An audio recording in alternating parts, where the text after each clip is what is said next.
All right, everybody, welcome to Math with Grace. Today we're going to be going through Algebra, Unit 2, Lessons 11 through 15. Lesson 11 begins on page 41, and it's all about the distributive property. And it tells us here that the distributive property of multiplication states that when a sum, here's our sum, 4 plus 5, is multiplied by a number, the result is the same as multiplying each part, each addend, or each part by the number, and then adding them together. Now, it's really not that big a deal when we're just dealing with constants, but eventually we'll have variables thrown in there, and then it will make a big deal, right? But 6 times the quantity, 4 plus 5, is the same as 6 times 4 plus 6 times 5, right? We'll come up with the same answer. As we slide down the page here, we see that it also states the distributive property provides a way to remove parentheses even when the terms inside cannot be combined. Like I said, if we have a variable, 4 times the quantity, 3x plus 5, we can't combine the 3x and the 5, right? They're not like units. But we can multiply the 4 times 3x and the 4 times the 5, and then add those multiplications, right? Now we still can't combine these because they're still not like terms, but we can distribute that multiplication throughout the parentheses. All right, let's turn the page. On page 42, we read that the distributive property can be applied regardless of the number of terms in the parentheses. So looking at example 4 here, we see 3x times a quantity, 2x squared minus 5x minus 7 plus 6. Now, this 6 that's outside of the parentheses is unaffected, right? It's not being multiplied by the 3x, but we're going to multiply that 3x times every part inside the parentheses. So they've broken it down here. I will draw these arrows. I don't normally write it all out like this, but I definitely draw these arrows to this day when I distribute. So we take 3x times 2x squared, and we get 6x to the third, right? We take 3x times negative 5x. Do not forget that sign. That sign belongs to that term, okay? So 3x times a negative 5x gives us a negative 15x squared.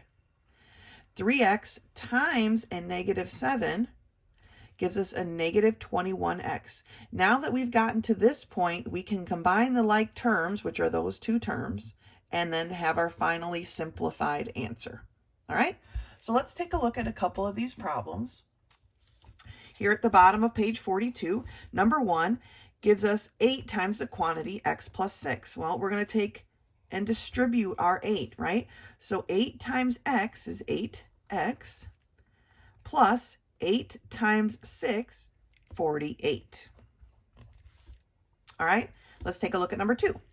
2 times the quantity, 2x plus y. Again, we're going to distribute our multiplication of 2. So we're going to take 2 times 2x, which is 4x, and then 2 times a positive y, which is going to be plus 2y. All right, let's take a look at number 3. We have 3z times the quantity, 2z minus 7. So we're going to take and distribute our 3z. So 3z times 2z gives me 6z squared. 3z times a negative 7 gives me a negative 21z. Okay. Number 4, here we have a negative 9x. Remember that negative is with the term. They're together. They're one. So when I distribute this negative 9x, I want to make sure I don't forget that negative sign. So negative 9x times 3x gives me a negative 27x squared. Negative 9x times 7 gives me a negative 63x. I almost wrote 36. It gives me a 63x. All right, let's take a look at a couple problems on the next page. Looking at the top of page 43, I want to do a couple of these problems with you. And the ones I want to do with you first is number 7, okay? Here we have x squared times the quantity x minus 3, and then we have a minus 2x cubed there off to the side. So first things first, we're going to distribute our x squared throughout these parentheses, right? So x squared times x gives me x to the third. X squared times a negative 3 gives me a negative 3x squared. And then I have this minus 2x to the third power there. Now I need to combine my like terms, that being of my x cubes, right? Remember, this is like having a 1x cubed. So 1 minus 2, it gives me a negative 1x cubed minus 3x squared. Okay? So that becomes my final answer. We have to finish off by simplifying and combining our like terms. All right, let's take a look at number 8. Here we have 7 times the quantity x minus y plus 4 plus 2y minus 11. So first things first, we're going to distribute, because, right, remember our order of operations, right? Please excuse my dear Aunt Sally. Parentheses come first, and that's what's happening here. We're doing what's with the parentheses. So 7 times x is 7x. 7 times a negative y is a negative 7y. 7 times a positive 4 is a positive 28. If I could get my brain to work in the right order. Okay, then we have a plus 2y minus 11. Now we need to combine our like terms. And those like terms are this negative 7y and this positive 2y.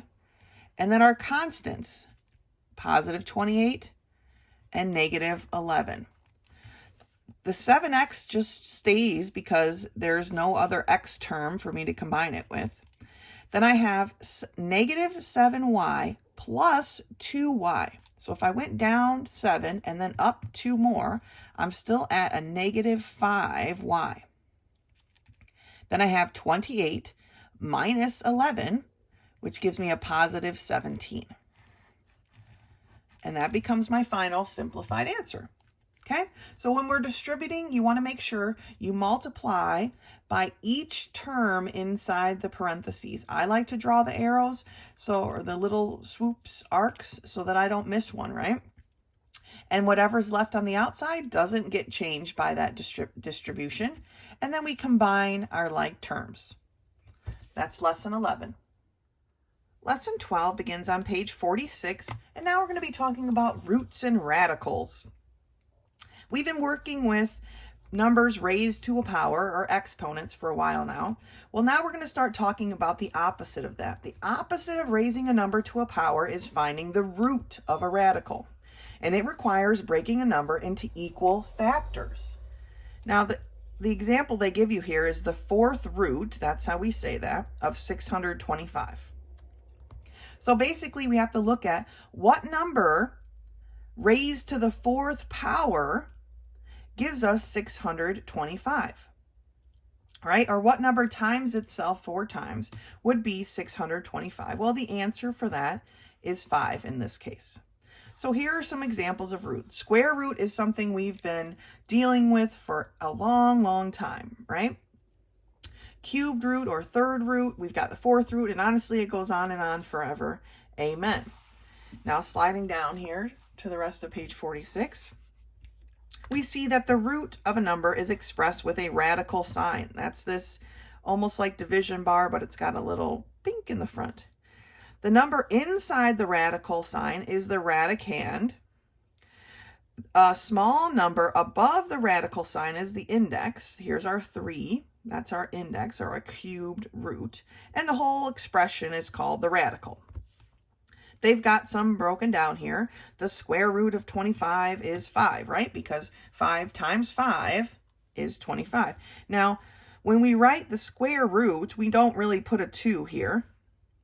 It's just observed. If it's blank, if there's nothing there, then it is considered a square root, which implies that little 2. All right, so same for this one, implies this little 2. Now, when we're taking roots of a radical, Okay, the square root of e squared is going to be e, because e times e is e squared. All right, that's what we're basically doing with the roots. It's the opposite of taking a number to a power.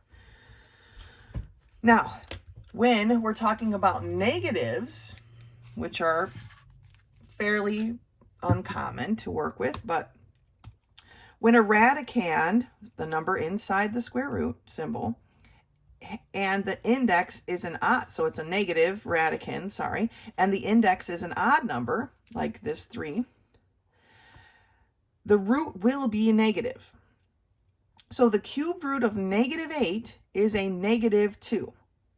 Okay, the cubed root of a -125 is a -5. And then they show the opposite for you right here. The fifth root of -32 is a -2. But, switching up to the top of page 47, but when a radicand is negative and the index is an even number, square root, fourth root, square root, okay, there are no real number solutions. There is no answer. The number becomes an imaginary number, and that's not something that we will be dealing with in this class.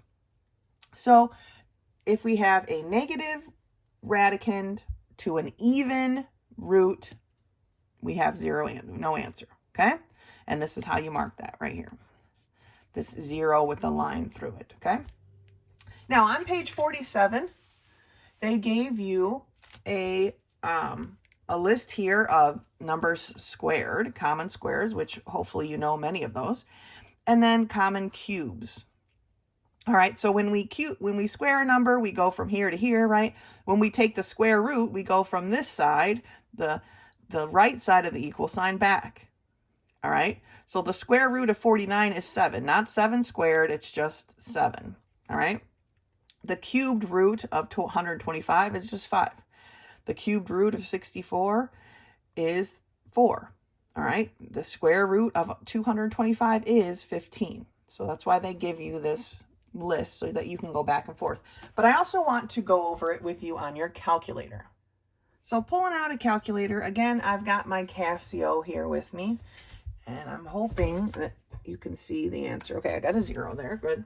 So taking a square root is pretty straightforward. It's this button here on my calculator. For me, I have to push it first. Now, some calculators, you would put the number in first and then push the button. You've got to figure out how yours works exactly. But let's say the square root of 16 should be 4, right? And there we go. Square root of 16 is 4. So if we wanted to do the square root of 225, we would see that it's 15. All right. Go ahead and use your calculator. Eventually, you'll get some of these memorized where you won't have to plug it into your calculator every single time. Now, I want to show you, I want to make sure it's real visible here, how to do a cubed root. Now, on my calculator, the cubed root is right here underneath the regular square root button. I have to use the shift key, right? So if I hit shift key and then that same square root button, now it says the third root or the cubed root of something. Well, let's do the cubed root. What were some of my cubed roots? Let's do 125. Okay, the cubed root of 125 was 5, right? The cubed root of, let's see here, 64, I'm just doing some of the examples off the book here, was 4. All right, so yes, great. Now, this example over here at the bottom of page 46 was the fifth root of, and I'm not going to do the negative, I'm just going to do a positive 32, but the fifth root of 32. How would you do something like that? Well, on my calculator, I had to search a minute, but right here, I have a filled in, I have a square, and then I have the radical sign, and then it has a square inside of it. So basically, it's telling me I have an empty field, the radical sign, and an empty field. That's the one I'm going to use for something like this. To use that one, I put a 5, because I want the fifth root, right? I hit the shift key and that button, so you can see here that it has a little x, then the square root sign, right? Then my parentheses. Well, the 5 is going to transfer into that little x spot. That's why you want to put that first. And then it was 32, close my parentheses, equals, and my answer comes out as 2. All right. The other example way over here, right, was the 4th root of 625. So let's put that one into the calculator. So 4, shift that symbol, 625, close my parentheses, equals, and I get the 5. All right, so definitely make sure you figure out how to use your calculator to do these problems, right? Some of them you might need it, at least for a little while. Once you start using these more and more and more, then it'll be like, oh, that's a piece of cake, right? No big deal. But for now, let's go ahead and take a look at your calculator. And if you have questions, let me know and I can help you with your calculator. All right, let's move on to some of these problems. So on page 47, you can do number 1 and 2 on your own, but let's take a look at number 3. They want us to simplify the square root of 36. Okay, so what number times itself equals 36? Well, 6 times 6 is 36, right? So the square root of 36 is 6, and you can see that on your chart here. Remember, it's not the 6 squared, it's just a 6. Now, when we take a variable into account, this is the square root, right? The invisible 2 of x squared. When we're talking about variables, and they didn't really go into this in too much in depth, but basically, we want to know how many times does this little 2 on the outside, the index, go into the exponent that's on the inside? Well, 2 goes into 2 one time, right? 2 divided by 2 is 1. So we are left with x to the 1 power, or just 1x. We'll get more into that as we move forward. All right. Number 5, the square root of 100. Again, what number times itself gives me 100? Well, that number is 10, right? 10 times 10 is 100. So the square root of 100 is 10. It's kind of working backwards, right? Now, we have the square root of a negative number. Can we take an even root of a negative number? No, we cannot. So my answer here is a 0 with a line through it. Number 7. The cubed root of negative 27. Here we can take a negative radicand, right? Because we have a odd index. My answer is going to be a negative answer, so I can just throw that down right away. And then what is the cubed root of 27? Well, looking at our cube things right here, we go back and it's a 3. So the answer here is a negative 3. 3 times 3 times 3 gives me 27. We have to make it negative to get that negative number. All right, go ahead and take a look at number 8 on your own. But let's take a look here at this next little note. And it's telling us the square root of fractions, how to take care of these. Square roots of fractions can be found if both the numerator and the denominator are perfect squares. So what they're saying here is, for this problem, let's say, you can break it into the square root of 9 over the square root of 64. And maybe that makes it easier for you to see, but then we can just take the square root of each part. What is the square root of 9? Well, it's 3. What is the square root of 84? It's 8. And there we have our fraction. Sometimes we might have to simplify it beyond that, but there we go. So taking a look at number 9. We have the square root of 1/4, or the square root of 1 over the square root of 4. Well, the square root of 1 is 1. 1 times 1 gives me 1, right? What number times itself gives us 4? Well, it's 2, right? Because 2 times 2 equals 4. So this reduces to 1/2. Let's look at number 10. The square root of 9/16, or the square root of 9 over the square root of 16. Well, the square root of 9 is 3, and the square root of 16 is 4. So 3/4 is our answer. For number 11, we have the square root of 4/25, or the square root of 4 over the square root of 25. The square root of 4 is 2, and the square root of 25 is 5. So we end up with 2/5. All right, So fractions aren't too bad for right now. They're going to start us off easy. We just need to find the square root of the numerator and then the square root of the denominator. Take a look at this chart that they've given you. It will be helpful to somewhat memorize some of these. In the meantime, go ahead and use your calculator. But once you start getting in the groove of these, it'll just be quicker for you to write the answer. Okay? That's lesson 12. Good job. Lesson 13 begins on page 50, and it's about more translating of word problems into algebra, okay? It says recognizing and representing values algebraically. We talked about this a little bit already last week, but we're going to talk about it a little bit more because it's very important.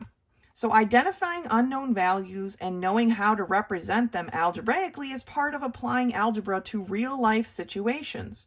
When there is just one unknown value in a situation, it can be represented with a letter, right? 2 times the height plus 4, we can represent the height with an H. Here they explained, if you read the whole thing, that sometimes it's best to choose a letter that corresponds with what you're talking about. And so here they're talking about height, so they made it an H. That's perfect. Some other examples that they give here are my age is an A, so my age in 3 years is A plus 3. Distance, they used a D. Volume, they used a V. Circumference, they used a C.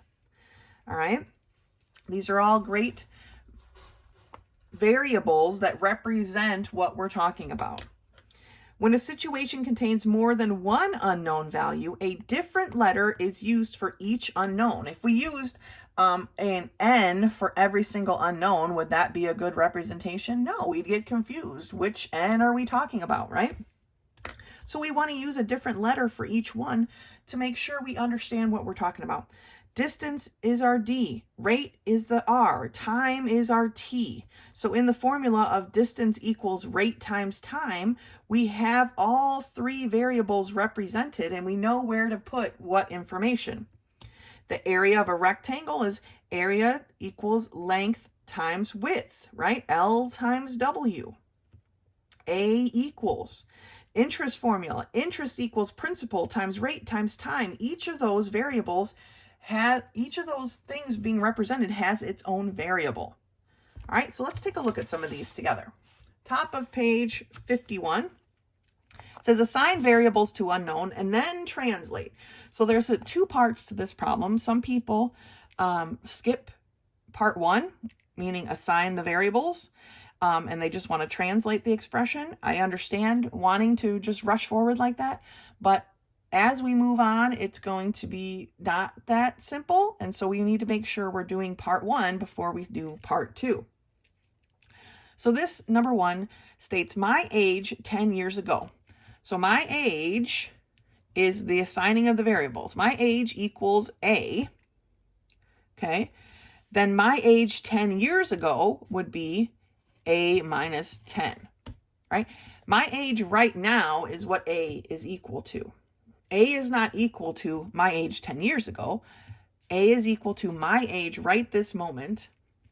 To find my age 10 years ago, it would be A minus 10. All right? Number 2, the sum of the length and the width. Well, L is going to be equal to length. W is equal to width, right? The sum of the length and the width would be length plus width. The reason we use this kind of cursive L for length is because if you just use a line, it looks like a 1. It could be a number of things. So usually in algebra, we use little l, cursive L. Number 3, the temperature is less 32 degrees Fahrenheit. So T for temperature, the temperature is less 32 degrees Fahrenheit. So it's simply temperature minus 32. Number 4, 3 more than twice the distance. So distance is my variable, right? So D equals distance. 3 more than, so I'm going to be adding 3, twice the distance. So 2D. 2d plus 3 is what my formula or expression will end up being. All right. For number 5, we have the product of the mass and velocity. Well, for mass, I'm going to use m. For velocity, I'm going to use v. And my expression is the product, meaning multiplication. So m times v. Okay. I'm going to do one more problem with you. And let's take a look at number 6. Then you can work on the rest on your own. If you have a question, of course, please contact me. Number 6 reads, twice your age in 5 years. So A is going to be age, right? Then it says twice your age. And so right then you're going to feel tempted to put a 2a, right? But it's not really what they're asking. Twice your age in 5 years. Okay. In 5 years is a preposition, right? If we were in language arts. And so usually when we mark prepositions in a sentence, we put them in parentheses. Well, the fact that that has to be in parentheses tells us that we first have to add our age in 5 years. Okay. Here's our age now. This is our age in 5 years, and then take twice that. Twice your age in 5 years. So first of all, how old are you going to be in 5 years? In parentheses. Then take twice that. All right. So when you're reading these, be very careful that you are thinking it through and figuring out what steps need to come first. All right. In this case, in this particular problem, you definitely have to add the 5 years first and then take 2 times that. Take twice that. All right. Good job, lesson 13. The last lesson for this video is lesson 14, and it's about equations. So an equation is an algebraic sentence stating that 2 expressions are equal. All right. 2x plus 7 equals 12. That is an equation. We're saying that 2x plus 7 is equal to 12. Okay, the things on both sides are equal. Well, an equation works like a balanced scale. Okay, whatever operation, adding, subtracting, multiplying, dividing, is done on one side must also be done on the other side to maintain equality or balance. If we only did it, some kind of expression here, we added 30 to one side of the scale, then it tips the scale. It's no longer equal. They're no longer even. So if we have to add 30 on one side, we have to add 30 on both sides. And here are some of the properties of equality, right? We can add this constant to both sides and our equation will remain the same. We could subtract a constant from both sides and our equation will remain the same. Again, same with multiplying and dividing. If we do the same thing on both sides, our equation remains the same. So switching over to page 55, let's take a look at example 1. For example 1, we have the equation 2x plus 3 equals 17. They want us to solve this equation. Basically, we're solving for x. What we want to do is get x by itself, okay? And when we're solving for these, our variable is a loner. It wants to be by itself, nobody else around. That's our goal. First thing to do that is to get rid of this outlier. The x wants to be all by itself on this side of the equal sign, nothing else there. Right now, x is being multiplied by 2, but we'll deal with that in a minute. We've got this little outlier, I call it, right? This plus 3 looming around, being super annoying. It's like a little sibling. How do we get that to the other side of the equal sign? Well, we want to do the opposite of what's happening here. Here, our 3 is being added. We want to do the opposite and subtract that 3. But if we subtract the 3 on this side, we have to subtract it on this side of the equal sign to keep our equation constant, to keep it balanced. So we subtract 3 from both sides. On this side, 3 minus 3 is 0, right? It's gone. Our 2x, we didn't change, so it just kind of falls down. And then we have 17 minus 3, which is 14. Okay, we're one step closer to getting this x by itself. That's our goal. Now our 2 is being multiplied by x. We want to do the opposite of multiplication, which is division, right? So we divide both sides by that 2. Here the 2's cancel, so our x is finally by itself.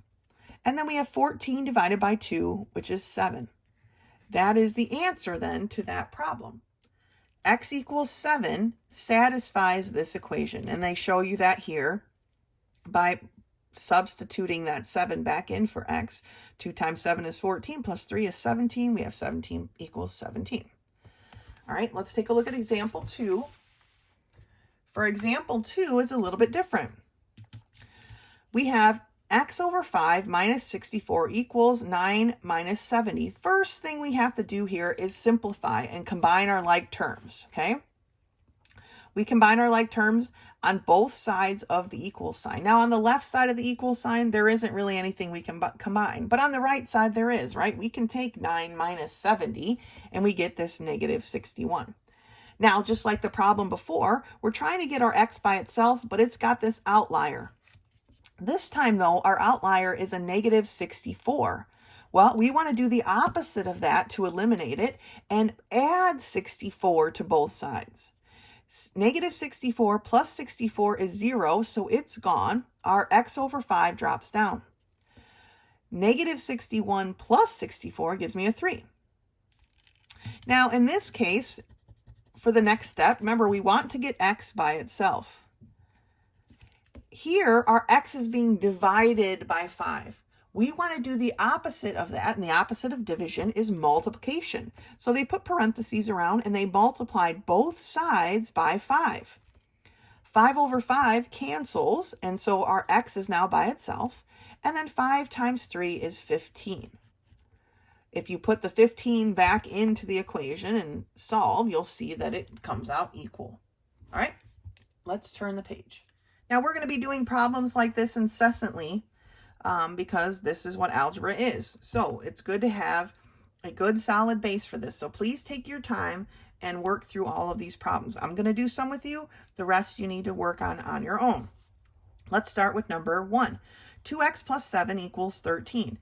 Remember, I want to get this x by itself, but right now we need to get rid of this outlier. This outlier is a positive 7. They're adding a 7. We want to do the opposite and subtract 7 from both sides. All right, my 2x is undisturbed, so it just falls down. 7 minus 7 is 0, right? It's gone. 13, put our equal sign in, 13 minus 7 is 6. Now I have 2x equals 6. That is still an equal equation. But my 2 is being multiplied by, or my x is being multiplied by 2. We want to do the opposite to remove that and divide by 2. So dividing both sides by 2, my 2's cancel, and I get that x is equal to 6 divided by 2, or 3. Now, you can go back and check your answer if you like. It's probably a good idea, but you do not have to show me that you're checking your work, okay? For number 2, we have 3x minus 4 equals a negative 7. Again, we want to get our x by itself, but we've got this outlier. Here it's a minus 4. It's being subtracted. We're going to do the opposite and add 4. The 3x wasn't changed, so it just drops down. Negative 4 plus 4 is 0. So 3x equals negative 7 plus 4, which is a negative 3. Now my x is being multiplied by 3. To get rid of that, to eliminate that, we want to do the opposite and divide by 3. 3 over 3 is 1, so it cancels out. I'm left with my x all by itself, and x is equal to negative 3 over 3, or a negative 1. Okay? Let's take a look at number 6. For number 6, I have x over 10 minus 6 equals 5. Well, again, I'm trying to get my x by itself, but this outlier is in the way. It's being subtracted, this negative 6, so we're going to do the opposite and add 6. The x over 10 was not changed, so it drops down. Negative 6 plus 6 is 0. So I have x over 10 equals negative 5 plus 6, or 1. Now here my x is being divided by 10. We want to eliminate that 10. Our x needs to be by itself. So we're going to do the opposite, and we're going to multiply both sides by 10. 10 over 10 is 1. They cancel. My x is by itself. It's so relieved. 1 times 10 is 10. All right? That's the answer for that one. Let's take a look up here at number 8. 10x minus 6 plus 2 minus 7x equals 5. Well, here we have like terms that we need to combine, right? We've got these two x terms and these two constant terms. Don't forget the signs. 10x minus 7x gives me 3x. Negative 6 plus 2 gives me a negative 4, and that's still equal to 5. There was nothing for me to combine the 5 with on that side of the equal sign. So now we're left with a regular equation, right? 3x minus 4 equals 5. Again, x wants to be by itself. We start with the outlier. It's a 4 being subtracted. We're going to do the opposite and add 4 to both sides. Negative 4 plus 4 is 0. My 3x falls down, and it's going to be equal to 5 plus 4, or 9. My x is being multiplied by 3. We're going to do the opposite and divide. The 3's cancel each other, and I have x is equal to 3. Okay, last one, number 9. Negative 14x plus 21 plus 18x plus 18 equals 27. All right, so I've got negative 14x, and 21 and 18. Okay, here I marked them this way, here I marked them this way. You've got to find the way that's most comfortable for you. Negative 14x plus 18x gives me 4x. 21 plus 18 gives me a 39, and that's equal to 27. All right, again, x wants to be by itself. We'll start with the outlier, which is this 39. It's being added, so we're going to do the opposite and subtract. The 4x isn't changed, it drops down. 39 minus 39 is 0, so it's gone. 27 minus 39 is what? It's negative 12. Okay, now my x is being multiplied by 4. We want to do the opposite and divide. The 4's cancel. I'm going to write it over here because I'm running out of room. So my x is now by itself. Negative 12 divided by 4 gives me a negative 3. All right, so combine your like terms on each side of the equal sign, and then slowly get your x by itself, okay? It wants to be alone. We get rid of the outlier first, okay, the little sibling, by doing the opposite of what's happening there. Here it was a subtraction, so we did the opposite and we added. Here it was positive, we did the opposite and subtracted. Then we need to get rid of whoever is encountering or touching the x, right? In this case, it was 3 times x. We did the opposite here and we divided, right? This was being multiplied, we did the opposite and divided. Down here for number 6, it was being divided, so we did the opposite and we multiplied. We want that x to be by itself. That's the point. But to do that, we have to work on both sides of the equal sign equally, right? What you do on one side, you have to do on the other. That's lesson 14. Lesson 15 is review for your upcoming test, so please make sure you work through each of those problems. If a question comes up, feel free to contact me. Otherwise, until next time.